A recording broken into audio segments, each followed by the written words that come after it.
तो सबसे पहले आज हम लोग बात करते हैं डीसी सप्लाई किस तरीके से हमको सेट करनी है और डीसी सप्लाई को सेट करने के लिए किन बटन्स का यूज हम लोगों को करना है। How to use DC supply in mobile repairing. ठीक है, मोबाइल रिपेयरिंग में डीसी सप्लाई का यूज कैसे हमें करना है। तो सेटिंग करने के लिए हम लोगों को क्या करना होता है, सबसे पहले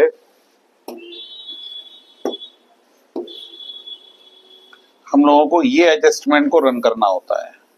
इसके लिए हमें क्या करना होगा, अगर हमें इस वाली रीडिंग को सेट करना है तो इसके लिए हम कौन सा बटन प्रेस करेंगे, ये वाला फर्स्ट नंबर पे। इसको प्रेस करने के बाद इस रीडिंग को सेट करने के लिए हमें सेकंड बटन यूज करना है, ये वाला, जिससे हम प्लस माइनस कर सकते हैं। ठीक है, इस कर्सर को यूज करते हैं हम लोग कि अगर मान लो इस जगह पे है और इसको फिर हमें इस जगह लाना है तो ये वाले बटन से हम इधर ला सकते हैं जिस डिजिट को हमें सेट करना है। ठीक है, दूसरी चीज ये है, इसमें हमारी एम्पियर रेटिंग आती है। अगर हमें एम्पियर रेटिंग को सेट करना है इसके लिए हमारा पास जो ये वाले को हम सेकंड टाइम प्रेस करेंगे, सेकंड टाइम फिर से प्रेस करेंगे तो हम लोग इस वाली सेटिंग पे आ जाएंगे। ये हमारा क्या होगा, एम्पियर रेटिंग। इससे हम लोग देखते हैं एम्पियर, करंट रीड करते हैं। इससे हम लोग देखते हैं वोल्टेज। ठीक है, तीसरी चीज हमारी है इसमें ये वॉटेज दी हुई है कि हम लोग वॉट में कोई चीज रीड करनी है तो हम लोगों को इस चीज पे रीड करना है। ये जो बटन्स दी हुई है 1 मूव,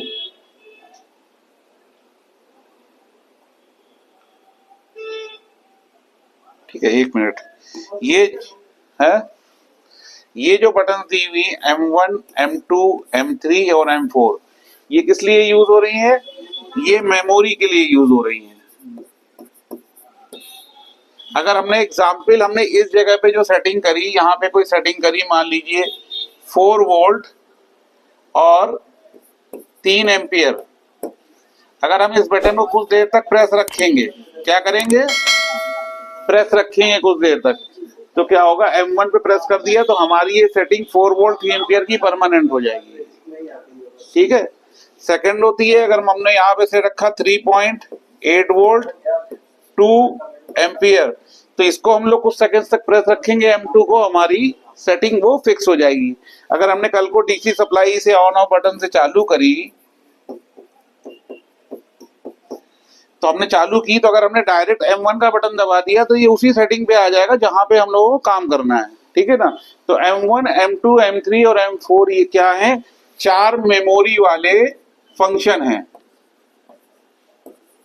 क्लियर, तो ये हम लोगों को 4 मेमोरी वाले फंक्शन मिल गए।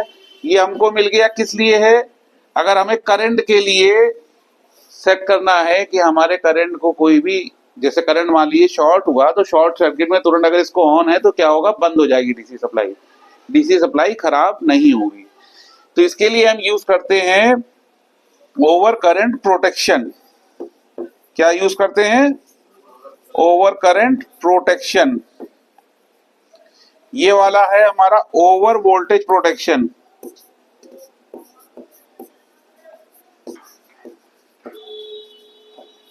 ठीक है, तो इस तरीके से हम लोग इसको देख सकते हैं। और ये हमारी जो है, अगर हमें कोई एम्पियर मिली एम्पियर को अगर रखना है, फिक्स रखना है कि बढ़े घटे ना, तो वो इसको लॉक करके हम लोग रख सकते हैं बटन दबा के। अब इतनी सारी चीजों को समझने के बाद जो हमारी लास्ट चीज आती है कि हमने जब इसको सेट कर लिया और हम डीसी सप्लाई से अगर कोई आउटपुट ले रहे हैं यहाँ से, तो फिर हमें इस ऑन ऑफ बटन का यूज करना है। ये आउटपुट के लिए है, इसलिए जो आपने मेमोरी सेव की है, मान लो आपने 1 नंबर पे लगाया तो डायरेक्ट आउटपुट नहीं है कि जब तक आप इस बटन को नहीं दबाओगे।